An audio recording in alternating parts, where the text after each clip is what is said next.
Starting off with the Warrior and the Valkyrie, which have a very similar skill set and playstyle. They both wield a sword and shield, which makes their attacks short range and give them the ability to block incoming attacks. Where the Warrior focuses more on raw melee combat with punching, slashing and kicking, the Valkyrie adds some divine magic on top of this, to heal and empower allies. At endgame, when each class gets their awakened weapon, which is their second weapon type, the Warrior exchanges his sword and shield for a large two-handed sword. The Valkyrie will exchange her sword for a lance. Moving on to the next two classes, Witch and Wizard. Unlike the Warrior and Valkyrie, these two classes are pretty much the same except for gender and looks, and they are exactly what you would expect from them. They have long range attacks with different types of elemental damage that are used to burst down opponents with a giant meteor or chain lightning.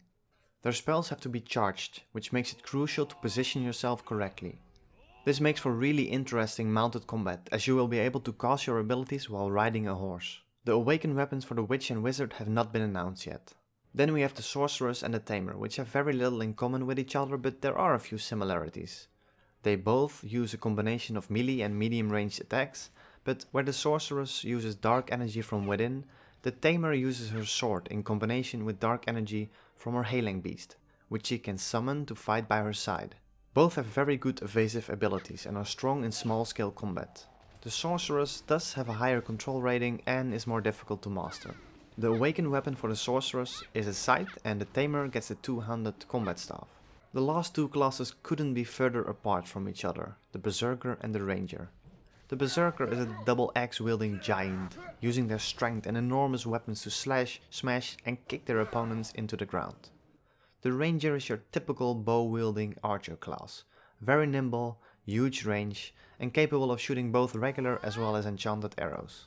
The awakening weapon for a Berserker is an arm cannon, adding some range to this melee class, where the Ranger's awakening weapon is a sword and dagger, adding some melee to this range class.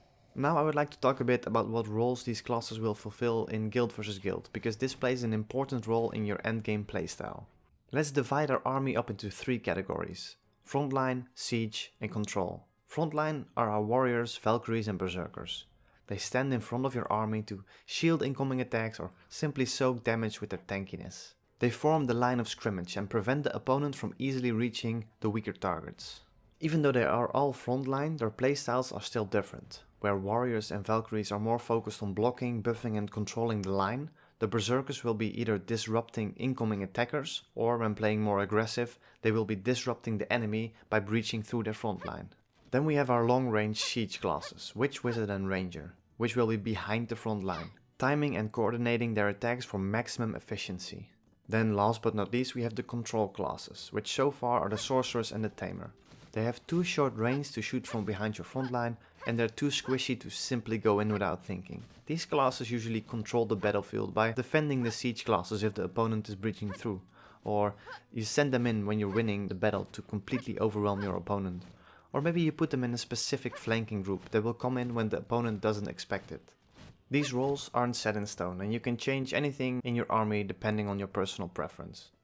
Just when picking a class, don't just look at their skill set and playstyle, but also keep in mind what kind of role you would like to play in GVG, because chances are big you'll be doing a lot of it in Black Desert.